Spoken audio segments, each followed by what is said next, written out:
ગીર સોમનાથમાં વેરાવળમાં જિલ્લા પંચાયત બેઠકને લઈ કોંગ્રેસમાં ડખો જોવા મળ્યો। એક બેઠક માટે 2 ઉમેદવારને મેન્ડેટ આપ્યાનો આરોપ છે। કોંગ્રેસના પીડ ઉમેદવારનો ગંભીર આરોપ। ભાજપના કાર્યકર્તાને કોંગ્રેસે ઉમેદવાર બનાવ્યાનો આરોપ છે।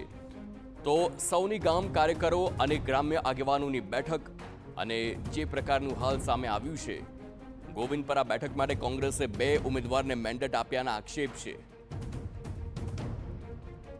તો કોંગ્રેસે ઉમેદવાર કરશન બારડે કાર્યકર્તા અને આગેવાનો સાથે જે પ્રકારનું આખું આયોજન, જિલ્લા પંચાયત બેઠકને લઈ કોંગ્રેસમાં ડખો સામે આવ્યો છે।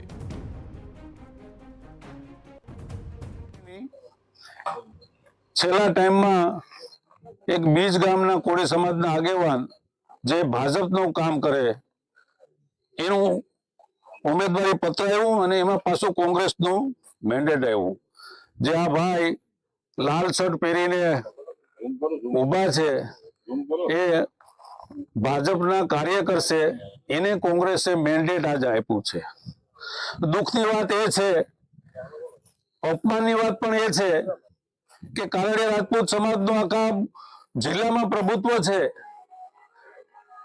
અને કારડિયા રાજપૂતના એક દીકરા ઉપર અપમાન કર્યું છે। પેલા મને મેન્ડેટ શા માટે આપ્યું? જામનગર